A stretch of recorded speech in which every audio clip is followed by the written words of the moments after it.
Joining me now is Christophe de Loire, the Secretary-General of the organisation. Thanks for coming in. Among those killed were 50 professional reporters, and this apparently is the lowest toll, I believe, in 14 years. Why is this the case? I mean, the figure seems to be dropping. If we have a look on statistics for many years, that's the lowest figure. In fact, that's a very high figure. But as compared with what was to notice in the past few years, the last record was in 2003, and there's a decrease since 2012. Why?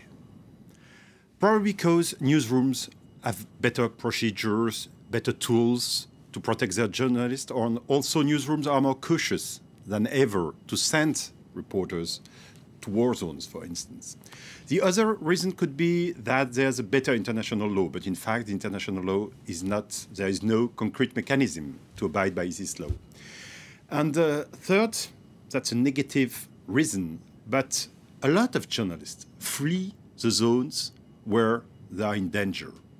In peace countries, like in Mexico, even if the figures remain really high in this country, or in war zones. So it's also another evidence of self-censorship sometimes, and also the fact that really media workers, journalists are obliged to flee and to be in exile, because really when they investigate about public interest topics, they are targeted. I want to talk about that a little bit later, but first I want to talk about the fact that the use of freelancers, which is becoming more and more commonplace, and that media outlets are not willing to take the risk for their own staff, but rely on freelancers who themselves put their lives at risk. Yet at the same time, we're seeing a reduction in coverage of these crucial hotspots, which itself is a very sad development in terms of people getting a full idea as to what's going on in these parts of the world.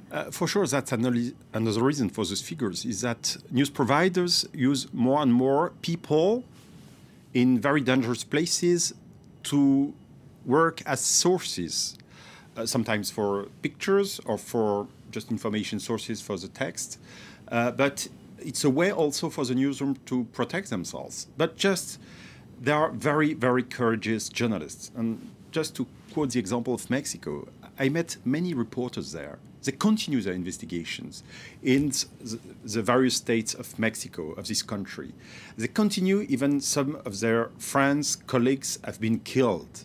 It's really impressive to see that more than 10 journalists have been killed in this country just because they investigated the drug trafficking, because they investigated corruption, because they investigated the local powers. So you don't need to be in a war zone and putting your life at risk. No, in fact, half the journalists that have been killed in the course of their jobs this year have been targeted. They are not collateral victims.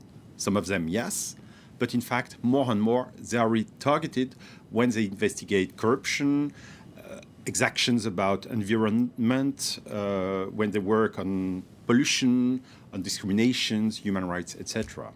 I'm just curious to know how much gender is also playing a factor in all of this. As compared with last year, 2 times more women journalists have been killed in the course of their jobs. It happened, for instance, in Mexico. It happened in India with Gauri Lankesh. She was investigating the nationalist movement and the question of... And in Malta, even in Europe, with Daphne Caruana Galizia, who died last October in her car explosion. She was investigating about corruption, about trafficking on this European isle. She had so many sources, and she was so important.